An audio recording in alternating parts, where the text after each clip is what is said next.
hartlike goeiedag van my Yvonne Besuidenhout en Ansie Smit. By ons program Gebedsversoeke. Heerlik om weer saam met julle te kuier. Ons is opgewonde om met julle te deel wat die Here hierdie week op ons harte gelê het. Hierdie week gaan ons gesels oor wees wakker en waaksaam. Die Here praat definitief met sy kinders in hierdie tyd. Die tyd is min. Die Here wil nie hê ons moet gevang word soos in die middel van die nag wanneer 'n dief by jou huis inbreek nie. Die Bybel sê tog, as die eienaar gewees het van sy huis, dat die dief gaan kom op 'n bepaalde tyd om in te breek, sou hy gewaak het en gekeer het dat die dief inbreek. So net so sal die koms van die Here ook wees. Ons weet nie in watter uur dit gaan wees nie, maar die Here wil nie hê ons moet onvoorbereid te wees nie. Ons moet gereed wees, ons moet wakker wees en ons moet waaksaam wees. Ons kyk 'n bietjie na Matteus 26 vers 40 tot 41 wat die skrif sê, waak en bid, sodat julle nie in versoeking kom nie. Die gees is wel gewillig, maar die vlees is swak. Ja, ons as mens raak moeg, ons is besig met ons daaglikse bestaan, om ons bestaan uit te oefen, ons te werk, kinders te versorg, siekes te versorg, wat ook al die omstandighede is, hou ons soms so besig, dat ons vlees swak raak, en dan is ons nie waaksaam nie. So ons leef regtig in 'n tyd waar ons moet wakker wees. Die mense is wakker oor baie dinge wat gebeur rondom hulle, dinge wat gebeur by die werk, op sosiale media, maar in geestelike vlakke is hulle baie keer vas aan die slaap. So ons wil vandag 'n bietjie kyk, hoe kan ons waaksaam wees? Wat moet ons doen om waaksaam te wees? Die Here roep vandag sy kinders om wakker te wees. Nie bang nie, maar gereed. Nie angstig nie, maar vol geloof. Die vraag is nie of Jesus weer kom nie, dit is, sal ons gereed wees wanneer hy kom? Ja, kom ons kyk 'n bietjie na 'n paar praktiese voorbeelde en voorstellings. Ek dink punt nommer 1 is, ons moet elke dag met God wandel. Ek en jy kan nie een dag bekostig om nie in die woord, nie in gebed te wees nie. Jesus spoor sy disippels aan om geestelik wakker te bly en te bid. As ons bietjie kyk na die Griekse betekenis, dit beteken om paraat te wees, om gereed te wees. As ons dink aan 'n nagwag, wat in die nag op diens is, hy's wakker, hy slaap nie, en daarom kan hy die onderraad betyds merk, of as die vyand naby is, sien hy dit ook raak, en hy kan optree. Kom ons dink 'n bietjie na 'n ander voorbeeld. Die pappa en sy seun stap elke oggend. Die seun voel veilig as sy pa langs hom loop. As hy vooruit hardloop of afdwaal, verloor hy sy pappa en hy raak bang. Maar sodra hy langs sy pappa loop, het hy die vrede en die vertroue, want hy weet daar's iemand groter as hy by hom. So moet ons ook elke dag lewe met God aan ons sy. Ons het niks om te vrees nie, ja, omstandighede gebeur, dinge gebeur, maar as ons hand aan hand met God loop, elke oomblik, is ons gereed as daar iets gebeur. Ons moet 'n lewe van waaksaam, teen elke versoekings. Ons moet 'n bewussyn hê van God se teenwoordigheid, elke oomblik van ons lewe, sodat ons geestelik ingestel is, as daar iets gebeur, weet ek en jy wat om te doen, hoe om op te tree, hoe om te reageer. Niet so wat God die, ons moet elke dag saam met ons wandel. Kom ons kyk 'n bietjie na praktiese dinge. Hoe doen ons dit? Begin jou dag in gebed. En nadat jy gebid het, raak 'n paar minute stil en luister. Ons vra baie keer, vra ons in gebed vir iets, maar ons maak nie regtig tyd om te luister nie. So dis belangrik om te luister na die leiding van die Heilige Gees. Lees elke dag jou Bybel, lees 'n gedeelte uit die Bybel. Ons beveel altyd aan, lees dit hardop. Betrek God by elke besluit. Vra elke oggend, Heilige Gees, wat wil U, wat moet ek in hierdie dag doen? Baie keer maak ons 'n plan, ons neem 'n besluit en agterna besef ons, ek het nie gewag vir God se antwoord, ek het nie sy wil gevra nie. En dan moet ons deur die dag 'n bewustheid hê van sy goedheid en sy grootheid. So, kom ons vra ons elke oomblik die vraag af, is jy doelbewus van God se teenwoordigheid bewus? Vra jy om deur die dag vir leiding, hoe om op te tree, hoe om te reageer? So kom ons maak elke oggend ook 'n wilsbesluit vir die dag en sê, Heilige Gees, lei my in hierdie dag en praat met my en ek sal gehoorsaam wees. Ja, hoe gaan ons leer, hoe gaan ons ingestel en sensitief wees vir die leiding van die Heilige Gees, vir die stem van die Heilige Gees? Jy weet, 'n mamma hoor haar baba huil, of 'n baba huil, en sy herken dadelik haar baba se stem. Tussen al die ander, sy ken haar kind se stem, dieselfde as jou kind jou bel, of 'n familielid jou bel, sonder om te sê, hallo, dit is Yvonne wat praat, weet die ander persoon wie praat, want hulle ken die stem van daardie persoon. Hulle het tyd gespandeer met hom. So sal dit ook wees wanneer jy meer en meer tyd spandeer saam met die Here om die Heilige Gees se stem te erken. Tussen baie ander stemme. Onthou, ons is besig in 'n besige wêreld. Daar gebeur baie dinge om ons. Daar's baie stemme wat wil influister. Ja, doen dit, doen dat. Maar wat sê die Here? Ons is so geneig baie keer om te sê, ja, die Here, hoekom het die Here dit toegelaat? Hoekom het dit of dat gebeur? Maar die vraag is dan, het jy die Here geken? Het jy die Heilige Gees se stem gehoor toe jy 'n besluit moes neem? Het jy die Here gevra, is dit die regte besluit? So, kom ons leer om stil te raak en as 'n Christen God se stem te leer ken. En al hoe ons dit gaan doen is deur met hom tyd te spandeer. Hoe meer tyd jy gaan spandeer met iemand, hoe meer gaan jy sy stem leer ken. Byvoorbeeld, kom ons gebruik 'n voorbeeld. Iemand sê iets leliks vir jou of praat lelik met jou en jy wil hom antwoord, maar hier binne in jou hoor jy 'n stem wat sê nee, moet liewerste niks sê nie. Daardie stem is die Heilige Gees. Of gaan jy daardie stem onderdruk wat sê nee, ek wil my opinie lewer, en dan het dit baie negatiewe gevolge. Soms as ek en jy seer gemaak word en ons bly stil, dan het ons die ander persoon eintlik bietjie onverhoeds gevang. En daardie persoon gaan eintlik wonder, maar hoekom het jy nou stil gebly? Hoekom het jy nie opvleend gewees en hom teruggeantwoord nie? En so gaan die Heilige Gees ook met daardie persoon werk, en hy gaan dalk sleg voel, en hy gaan terugkom na jou toe en sê, ek is jammer dat ek so gepraat het, maar kom ons luister, dit is dikwels hoe die Heilige Gees vir ons waarsku. Hoe doen ons dit? Hoe leer ons die stem van die Heilige Gees? Net soos Ansie net nou gesê het, ons maak tyd om stil te wees. Wanneer ons gebid het, wanneer ons Pastoor Clemens is nou besig, baie van julle sal die program al gesien het, en daar is nog programme wat sal volg, die wil van God, om stil te raak, om te leer, wat is die wil van God. So alleen, bedoel, weg van almal, in 'n stil plek, waar net jy en die Here is, nie by 'n TV nie, nie in 'n geselskap nie by jou foon nie, want wat doen ons? Ons het al vorige kere daaroor gepraat. Die oomblik as jy, ek het op my foon byvoorbeeld verskillende tone vir my verskillende kinders, of vir my man, of vir mense wat ek weet ek moet nou aandag gee. So wat doen jy as jy bid en jy hoor daardie toon deurkom? Dan gaan jy dadelik bekommerd wees, maar hoekom soek my kind my?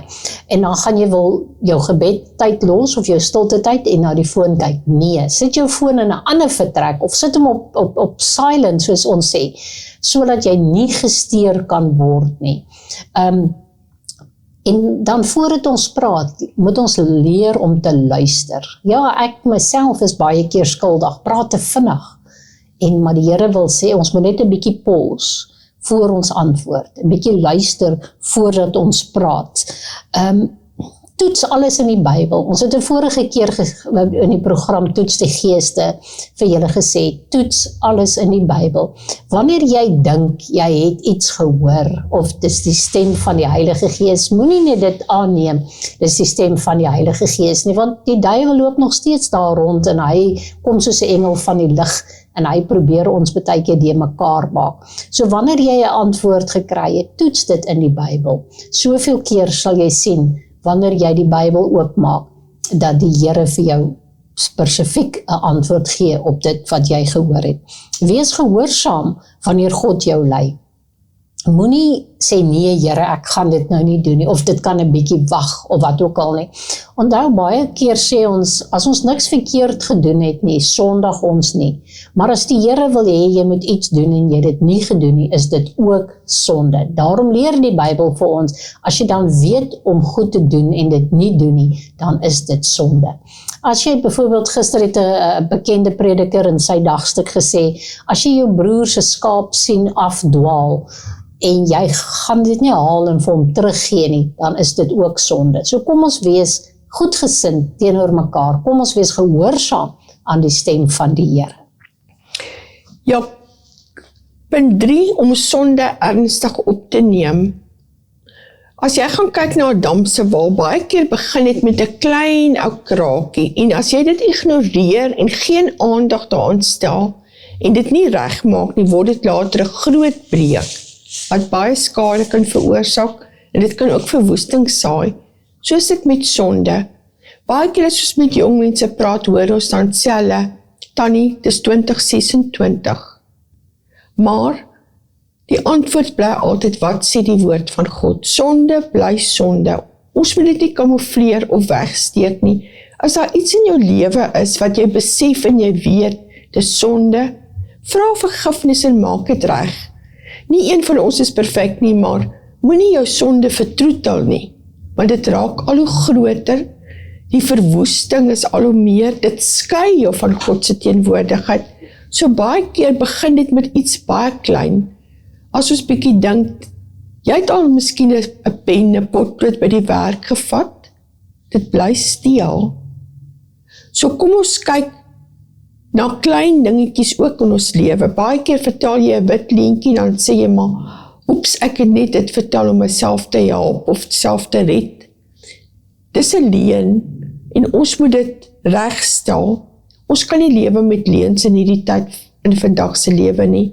So kom, ons ondersoek onsself elke dag, en vra, Here, wat is hier in my lewe, wat nie daar hoort nie? Watter sonde laat ek nog toe? Soos Yvonne gesê het, baie keer is dit iets wat ons nie doen nie, iets wat ons uitstel. Baie keer sê die Here vir jou om iets te doen, en dan dink jy, ag, ek sal dit môre doen, of oormôre, of die Heilige Gees lê dit op jou hart om vir iemand te bel, 'n boodskap te stuur, dan dink jy, ek is nou so besig, ek sal dit môre of later doen, en baie keer is dit hartseer om te sê, dan is die persoon nie meer daar nie. So as die Heilige Gees jou wys op iets, doen dit onmiddellik. So, die prakties is, erken dit onmiddellik, vra onmiddellik vergifnis. Ons almal jag aan, ons almal mag droog. Maar as dit by jou opkom, as jy daai stem hoor, sê, Here, vergewe my, ek is so jammer. Bely dit aan God, en maak dit reg waar dit moontlik is. Dan moet ons ook die Heilige Gees vra, Heilige Gees, help my, om dit nie weer terug te val nie, of help my om dit nie weer te doen nie. Onthou sonde, die Bybel sê vir ons baie duidelik, die loon van die sonde is die dood. En dit bring groot skeiding tussen ons en God. En sonde kan ook verhoed dat ons die stem hoor.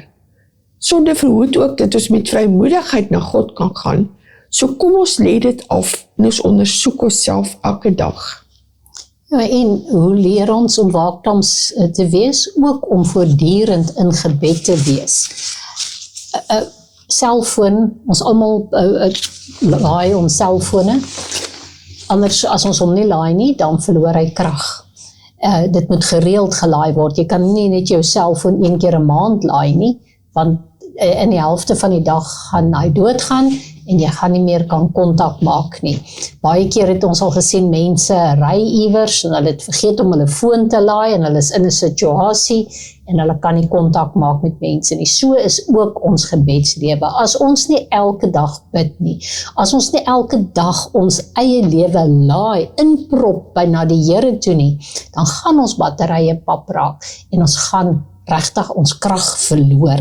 So die gebed is 'n Christen se laaier. As ons nie bid nie, dan het ons nie krag nie. En gebed is tog ook 'n wapen, want jy kan nie na die oorlogsveld toe gaan sonder dit wat jy jou wapens nie. Daarom is dit belangrik om te bid en so 'n verhouding met die Here op te bou. Kom ons kyk 'n bietjie. Jy ontvang 'n slegte nuus by die dokter. Die eerste reaksie van baie mense is paniek. Maar 'n geestelike persoon wat geestelik sterk is, 'n wakker Christen, sê, Here, help my. U het hierdie uitspraak gehoor. Wat nou? Wat moet ek doen? En die Here gaan vir jou gee, want die Here sê ons is as kinders van God is nie sonder hoop nie, want omdat Jesus lewe, sien ons kans vir elke situasie. Ja, daar gaan beproewinge oor ons pad kom. Nie een van ons is gevrywaar nie. Ons sien tog dat Jesus het al die disippels uitverkies en hulle het almal beproewinge deurgegaan. Hulle was nie omdat hulle nou as 'n disipel gekies is, gevrywaar van allerlei versoekinge nie. Ons sien tog dat Paulus baie praat oor hierdie versoekinge, maar dis hoe ek en jy gaan waak wanneer hierdie versoekinge oor ons pad kom. Ons sien baie keer in die huwelike 'n man of 'n vrou wat in 'n verhouding ingaan met 'n ander persoon. Hoekom? Hulle het nie die tekens gesien nie, hulle het nie gewaak nie. So daarom as daar 'n man of 'n vrou daar buite is wat gevlei word deur woorde van 'n ander party, dit is goed om te aanvaar, maar moenie in daardie persoon in verder gaan en neerval vir sy vleitel nie. Wanneer 'n persoon vir jou 'n boodskap stuur, die oomblik wanneer jy daai boodskap wegsteek vir jou maat, het jy klaar geval. Ek wil vir u aanmoedig vandag, as een van julle in so 'n situasie is, stuur die persoon terug 'n boodskap en sê, dankie, maar ek vind nie jou boodskap is reg vir my nie. U weet, ek is 'n getroude man of 'n vrou en die Here verwag van my en jou om die regte besluite te neem en wys dit vir jou man of vir jou vrou. Ja, iemand kan dalk sê, maar jy weet nie wat sal my man doen, hy is verskriklik jaloers. Sny dit dan af en maak seker dat daardie persoon nie meer kontak met jou het nie, en as jou man 'n jaloerse persoon is, gee dit vir die Here, sê Here, hierdie jaloesie is nie van u nie. En so help ons net om die regte besluite te wees, om waaksaam te wees. Net soos ek vroeër gesê het, as ons geweet het wanneer kom die dief, sou ons gewaak het, maar ons weet nie, daarom moet ons alles in ons vermoë doen om onsself te beskerm. Hoe doen ons dit? Ons bid wanneer ons wakker word. Die eerste ding wat jy moet doen in die oggend is met die Here te kan kommunikeer. Bid voordat jy eet. Hoe kan ons eet? Hoe weet ons wat is in die kos? So ons moet bid en ons moet die Here eerstens dankie sê vir dit wat hy aan ons voorsien en dit nie net van selfsprekend aanneem nie.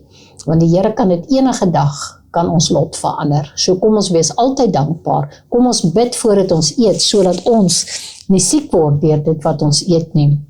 Bid wanneer jy bestuur. Dit is eintlik die tyd wanneer jy die lekkerste met die Here kan gesels, wanneer jy alleen agter 'n voertuig se stuurwiel is en jy ry. Ek onthou die tye wat ek so werk toe gery het, ver gery het, was dit die heerlikste tyd wat ek met die Here gesels het. En dis ook die eerste keer wat ek 'n duidelike audible stem van die Here gehoor het, was toe ek agter die stuurwiel was. So bid vir ander mense, nie net vir jouself nie. Ja, ons het almal behoeftes wat ons voor die Here moet noem, want die Here sê, maak aan my alles bekend. En ja, soms moet ons ook net die Here dankie sê, maar kom ons bid vir ander mense rondom ons, bid vir die mense by jou werk, bid vir mense in die verkeer. Partykeer as jy so in die verkeer is en jy kyk na mense om jou, dan sien jy mense se reaksie, jy sien mense lyk kwaad of bedroef of wat ook al, bid sommer net daar vir hulle en die Here sal regtig vir jou seën daardeur. En sluit jou dag af met gebed, moenie net begin deur gebed en vergeet om af te sluit. Pleit die bloed van die Here oor jou en oor jou kinders elke dag. Moet dit nie eendag nalaat nie. Ek het in die week weer 'n video gesien of 'n klip op Facebook van 'n man wat 'n satanist was, wat gesê het hoe hulle nie vir mense kan bid wat hierdie blou vlam om hulle het nie. En dit is hierdie mense wat die bloed van Jesus oor hulle kinders gepleit het, oor hulle self gepleit het. Ja, soos Yvonne sê, ons kan nie werk sonder hierdie krag nie. Baie keer hoor jy iemand sê, maar ek hoor nie die stem nie. Dan moet jy weet, jy is nie ingeplak nie. Jy het nie tyd gemaak nie, of jy het nie geluister nie. En jy moet dan onderskei watter stem jy gehoor het. Kom ons kyk, dis al waarvoor ons tyd het vandag. Kom ons kyk na die versoeke. Ons wil julle aanbeveel, stuur julle versoeke vir ons, anoniem as jy wil. Stuur ook julle getuienis vir ons, want so kan ons mekaar bou in hierdie moeilike tyd. As ons gaan kyk na die versoeke, Neville, genesing, hy het beroerte gehad, bloeding, so kom ons tree werklik in, dat die Heilige Gees, die Here hom sal aanraak. Dion, hoesenbors, daar's baie mense in hierdie tyd wat siek is, wat in hospitale is, so kom ons tree werklik in. Dan Kim, wat werk gekry het, ons is dankbaar saam met haar vir die getuienis.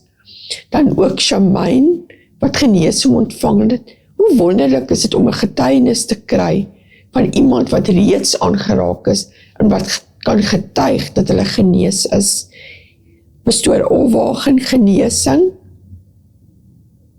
Baie dankie vir elkeen wat saam met ons bid op hierdie program. Yvonne, as jy vir ons sal afsluit. Ons Here, ons eer U, Here, vir geleentheid om te kan bid, Here, want ons het nou net geleer hoe belangrik gebed is, Here. Dis die tyd wanneer ons met U spandeer, Here, waar ons U stem kan hoor. Here, U sê bid vir mekaar, Here. O Vader, ons bid vir elke versoek wat vandag gebring is, Here. Here, ons dankie vir genesing, Here. Ons dankie, Here, vir redding, Here. Dankie, Here, dat ons nie sonder hoop is nie, Here, maar dat ons oë gefestig is op Jesus Christus. Vader, U sê deur U wonde is ons genees, Here. Daarom spreek ons genesing uit oor hierdie mense se liggame, Here. En ons dankie, Here, vir daardie gebede wat U reeds beantwoord het. Vader, ons kyk na U toe met hoop en ons dankbaar vir dit wat U gaan doen en wat U reeds gedoen het. Vader, ons vra al hierdie dinge, nie omdat ons het verdien nie, maar alleen uit die genade hand van ons Heer Jesus Christus, en ons eer U daarvoor. Amen. Baie dankie. Volgende week gesels ons verder oor hoe om waaksaam te wees. Totsiens. Totsiens.